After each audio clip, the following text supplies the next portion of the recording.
Sellards possibly get a 1-1 sweep for his first victory of the season. We're ready to go. They're revving up. The 125s are underway for Moto number 2, and Pingree gets a great start. They come through the grass onto the dirt. Pingree gets the whole shot. There's Schnell, number 62. Jessamine, a good start. Ramsey, Curry is also out there. Number 44 is Jessamine. Jessamine moves into the lead on Pingree. Pingree, number 35. Boy, lots of congestion coming through there. There's Ron Cotta, number 26. He is at mid-pack once again. Another poor start for the points leader. Look out. Where's Pastrana? Lamson is buried back in the pack as well. Jessamine, number 44. Is he looking for a good race? Yes, he is. So is Pingree, number 35 on the Suzuki right behind him. Roderick Tane also in the act. This is the second moto in the row. Roderick Tane has had a good start. He's the only guy up there. A little mistake by Pingree back there. They watered the track slightly. These guys are getting some wheel spin. Can't get through there clean. Can Jessamine hold on? We'll be right back with 125 action. We're back at Troy, Ohio. Second moto of the 125s, and Roderick Tane, David, is the only name up front that we recognize from the first moto, as Jessamine has surprised everyone. Now Tane's probably mixed up thinking that's his board. He's got UCAN out there on it, so some of the mechanics are stealing material. Our Suzuki stopwatch, let's check and see. 5 seconds back is Sellards. There's Curry. Ron Cotta looked like he was 10.5 seconds back of the leader. I didn't see Pastrana. Did you, David? No, he's still back in the pack. Brandon Jessamine, our leader. Let's check in with Davey Coombs now down in the mechanics area. Well, it's about time you guys got a good start. Yeah, it feels really good. He got out there really nice. The first moto, he had a really terrible start. Went from 39th all the way up to 8th, so he's riding really, really good. We saw Brandon have a good day at Redbud, too. A couple of good starts there as well, but this is his first hole shot probably since Millville last year. Yeah, it is his first hole shot for a long time, but I think he'll stay right up there. I hope so. Thanks a lot, Davey. Jessamine and Tane battling it out for the lead here in our second moto for the 125s. Tane tries to get momentum. Jessamine has the angle. Each time that Tane's able to close the gap a little bit, Jessamine is real smart to just sense where he is, move over slightly. He's not riding dirty. He's protecting his line. He's the one in the lead. He controls the racetrack. Using that track. He had a 4.5, fourth overall at Redbud. He's trying now for his first moto of his season this year. He's going to have to put together the best ride of his life, because look at the talent stacked up behind him. Sellards, who dominated that first moto, passed everybody. There's Pingree, number 35. And Fonseca. Fonseca to the inside, makes the pass on Pingree. So Fonseca now tries to make a move on Brock Sellards. The yellow flag is out. One of the lappers going down. They're tending him to the side of the track now as Brock Sellards has got his hands full. Sellards in third place. There is a gap between this bunch and the leaders. Let's go to Davey. Kenny, you guys started out with a tough day when Ernesto fell in the first turn, but I watched him come all the way back up to 7th in the first moto. Now you got a top 10 start, and he's working on 3rd. Yeah, first moto we were doing consistent laps, staying at 230s, and seemed like he was gaining the whole moto. Now we got a decent start, and we're doing through 30s again, so hopefully he can look ahead and maybe catch some leaders. I know that Ernesto obviously is a very accomplished supercross rider, and this year we've seen him develop more into an outdoor rider. This track's tailor-made for him. Yeah, he's pretty happy when we come here. He likes this track a lot. Good luck. Well, he came from a long way back in that first moto, David, after going down in the first turn. He came back to the 7th place. Darn near everybody passed him. He likes the supercross style stuff. Anything that requires a little bit more timing, more jumps, a little bit more fun to ride. Nobody just likes to go out and ride around a track unless it's got something on it where you can get a little bit of air, and seems to suit him well. He came out of that corner before the tunnel jump with a good line. I expect to see him being able to pass through there in the laps to come. The battle for 3rd. Fonseca now got a good angle on Brock Sellards. Sellards, the winner of the first moto, drops back into 4th.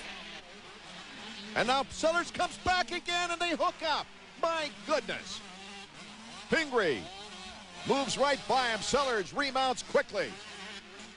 Brandis came by and clipped handlebars with Fonseca, and there's Ron Cotta getting into the mix. So check this out. I thought Fonseca had the pass made, but Sellers has not given up. He jumped back in there to the inside.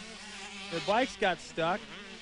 Just as he gets going, watch Brandis lock bars. He just about goes down, and Roncada jumps up to the inside. So this is getting tight. So Roncada, though, moving up. And with Pastrana having his problems, we got word that it was a 5-cent part that broke on his bike in the first moto when he was up with the lead pack, and now he's having problems once again. So Roncada has a chance to pick up some points. There's number 26. Stefan Roncada fights his way back as Brandon Jessamine continues to lead with Tain in second. Pingree and Sellards in good position, but no Pastrana.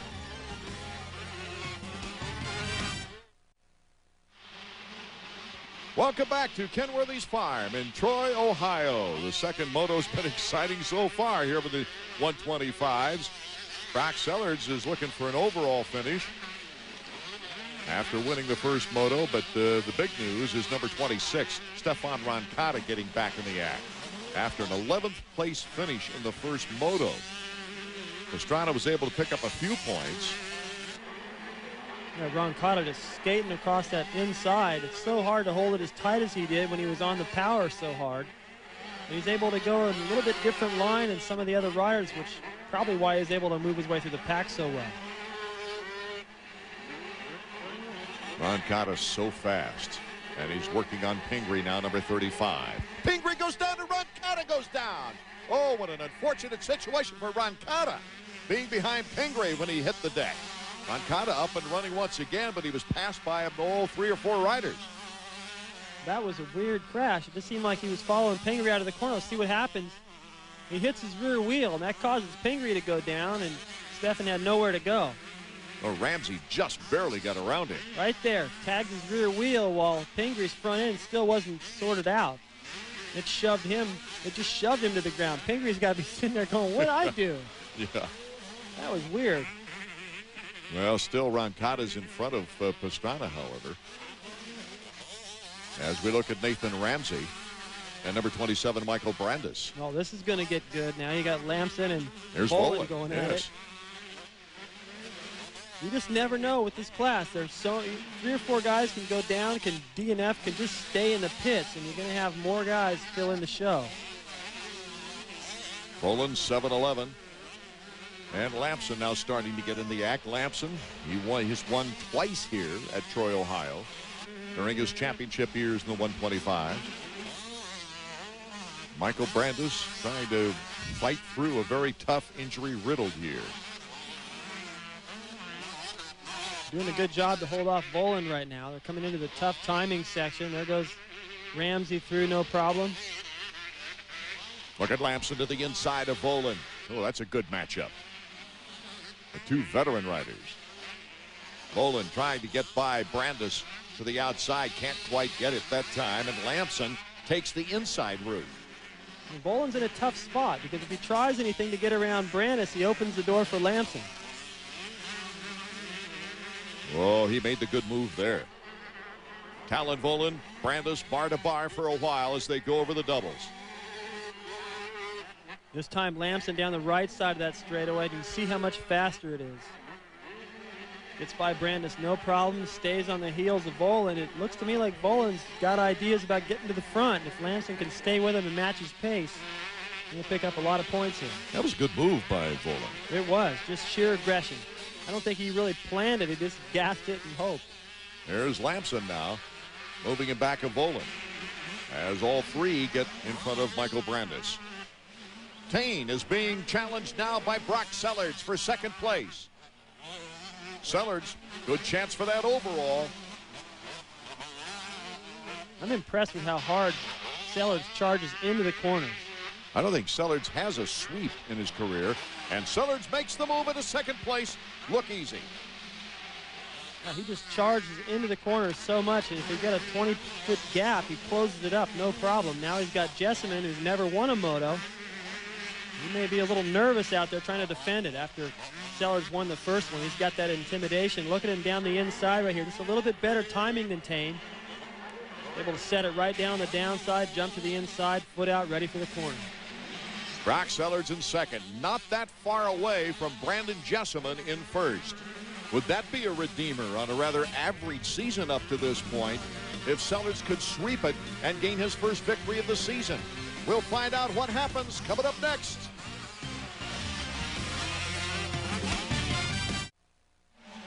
Well, it's been a long time since we've seen anyone but Stefan Roncada out in front of the 125s here for the outdoor season. But here today, we've had Brock Sellards win the first moto, and right now Brock Sellards is chasing another surprise, Brandon Jessamine, for first place in the second moto. Sellards is wasting no time after getting into second place in attacking for the lead.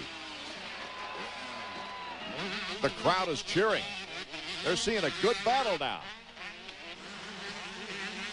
Sellards, bar to bar, but Jessamine just edges him out of the corner. Jessamine has not made that big mistake yet. He's using up the track too, David. He knows he's got Sellards to the inside. Not wise. He needs to cover that line. And he didn't. And Sellards will have the advantage going into that right turn. The current leader now is Brock Sellards. Jessamine just got hung out there. You can see him looking over to his right. He knew where Sellards was. He really needed to move over, but see all those ruts and those jumps? Easier said than done. He was committed to that outside. It didn't work at the final corner, but hey, hats off to Jessamine for leading the moto as long as he did and for putting up that much of a fight on a guy that's definitely got this track figured out today. Fonseca, number 28, trying to move up the ranks there with Nathan Ramsey in front of him of Split Fire Pro Circuit. Roderick Tane, number 120, looking for the best finish overall wise of the season. If he can hold on to that number 3 position.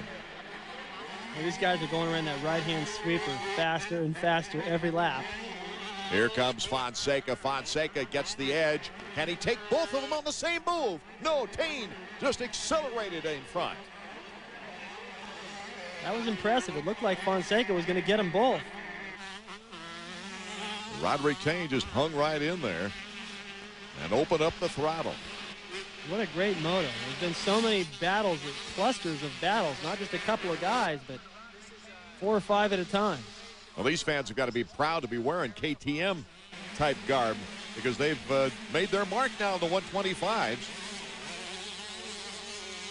Roderick Tane, number 120 on the KTM. Still holding off Ernesto Fonseca, Yamaha of Troy. That's where that KTM really hooks up. They call that straightaway the Autobahn. They've named everything out here. And on that straightaway, that KTM really seems to hook up. But look at that. Beautiful technique. Great leap by Fonseca. Fonseca looking back, trying to protect his line now. That's street basketball talking right there.